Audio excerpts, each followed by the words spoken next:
A very good day to you. I'm Howard Feldman. This is a Synthesis podcast, and we needed to talk about some very important things. As the whole world focuses on the Russian-Ukrainian conflict, we need to understand the different fronts that wars are fought on. Traditionally, of course, we look at the military, we look at the bombings, we look at the weaponry, we also look at the economic aspects of a war. Those are the two main areas. The third area is the hearts and minds of the people, which is the propaganda and media.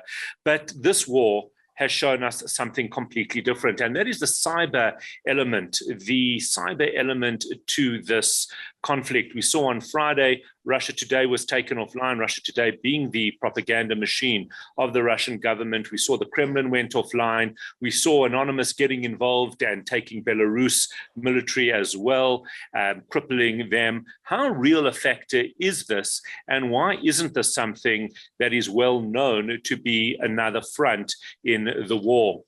We are joined this morning by Mathew Gaskell from Synthesis. He is a security specialist, and we've asked him these questions. Matt, good morning. Thanks for joining us. How are you doing? Morning, Howard. I'm well, and yourself? What a time to be alive, eh? What a time. Well, I think some of us are grateful we are alive, having that's true. going through COVID, and then we're going to this another world conflict. It's not simple at all. Matt, have you been following the cyber element of this conflict? I have indeed, Howard, especially with the attack on Anonymous, or by Anonymous, to Putin specifically. He's been warned directly by Anonymous, which, if you may not know, is somewhat of a headless organization. So they're led by essentially an idea more than a person who's out there directing traffic. So it's obviously quite something to behold, because you've got to gather all these moving people and point them at one target, and they've obviously wait, what do you mean? What do you mean? Is it not?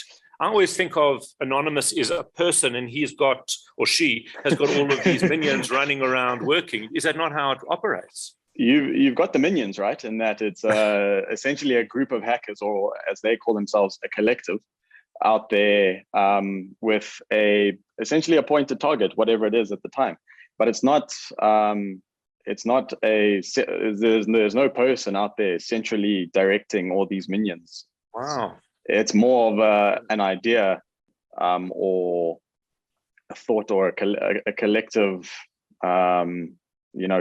target that they see. So in other words, if I decided that I was going to take down, I don't know, the Russian Navy, and assuming I even knew how to switch on a computer properly, I would go and do that on my own, and then I would go to Anonymous and say, I've done this, we can be part of, they take the credit for it almost. Is that how it works? The core of it is essentially that. However, there's a bit more to it, and that there are a bunch of individuals who have a collective target, and they, through various mechanisms and underground chats or boardrooms, as if you want to call it that, they share information. And as you know, information is power. And when you harness the power of information technology, you have one of the best weapons at your disposal. So what are we seeing now that we understand what Anonymous is? Are they the main player here? I would say so, yes. What we're seeing is a set target, and that is Putin. They have, through their various communication channels to the public, directed their attacks at Putin, and it's essentially a call to arms. They've said it's time for us to get involved. We will take our skills in information technology and hacking and penetration, and let's point it in one direction, and that's Putin.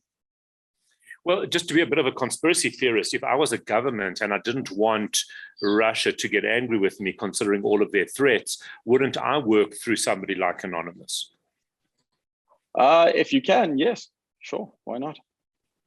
So is it conceivable that a lot of what we're seeing is actually other government inspired and not necessarily just this network of hackers? Ooh, that is a great question. It would be it would, I think they would, and I'm hypothesizing here, I think it would be a small amount, because to piss off Russia is to piss off Putin.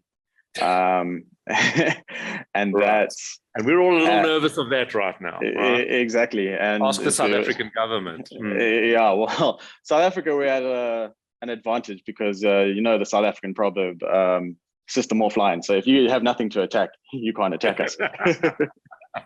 Right, exactly. Home Affairs was crippled years ago. In terms of the damage that can be done through hacking and through cyber warfare, is it significant? It is significant, but it's an interesting aspect of war because you're not firing a bullet, you're turning off switches. So much like the guy at Eskom, he's busy flipping the switches. These what are called advanced persistent threats on both sides of whatever war it is. So whether it's Ukraine versus Russia or whatever, if somebody is out there trying to break into critical systems, so your power grids, your power supplies, your communications channels, somebody is out there trying to turn off the switch and prevent those facilities from functioning. And if you can do that, you can remove power very, very quickly from your enemy. Is there an approach? In fact, and let me explain my question a little bit better. In the book, The Bomber Mafia, which is The Bomber Mafia, by Malcolm Gladwell, he talks about this different approach during the Second World War to bombing. So there was this American approach. They wanted this targeted approach where they would go for specific targets that would cripple the German war machine. In other words, they would take out factories and whatever that would be.